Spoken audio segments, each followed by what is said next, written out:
4 membres de la famille vont survivre après la guerre, mais ne racontent pas les causes de son arrestation. Nous avons seulement le témoignage de sa femme, comme cité plus haut. J'ai des renseignements sur son fils après la guerre. Serge Albert se marie avec Denise Subeau le 18 juin 1955 dans le 11e arrondissement. Nous ne savons pas si le couple a eu des enfants, car les documents ne sont pas encore communicables. Nous apprenons que le couple divorce le 9 novembre 1981. Il décède le 29 mai 2009 à Saint-Louchard, dans le Cher, centre Val-de-Loire. Quel dommage si nous avons pu le rencontrer.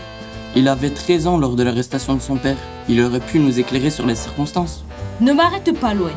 Marie, la tante de Léon Albert, qui s'est mariée le 18 août 1936, divorce en 1955.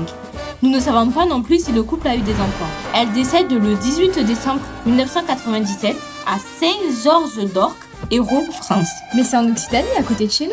Henri Barouc, oncle de Léon Albert, se marie 2 fois et décède le 25 mai 1964 au 21 rue de Saint-Auge à Paris.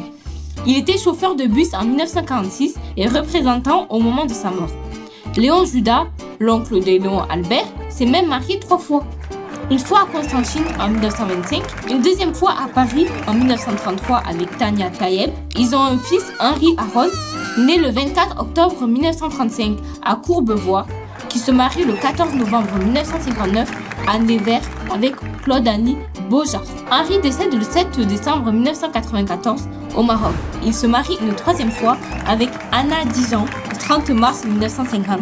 Cette union naît Claude qui aura 2 enfants, Johanna et Léonard. Ils sont certainement vivants. Félicitations, chers élèves, pour toutes vos recherches et votre implication. Nous allons entreprendre des recherches pour tenter de prendre contact avec ce côté de la famille, car Claude a déposé un arbre généalogique nous permettant de raccrocher Léon Albert à sa famille. Plusieurs arbres généalogiques retracent la famille Lévy, mais aucun d'entre eux n'ont mentionné notre personnage, Léon Albert, confirmant nos questionnements sur sa naissance et la non-reconnaissance par son père inconnu.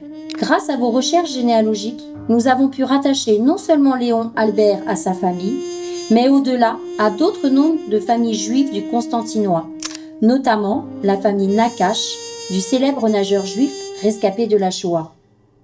Les zones d'ombre s'estompent pour laisser place au souvenir de cet homme, Léon Albert Lévy Bultini.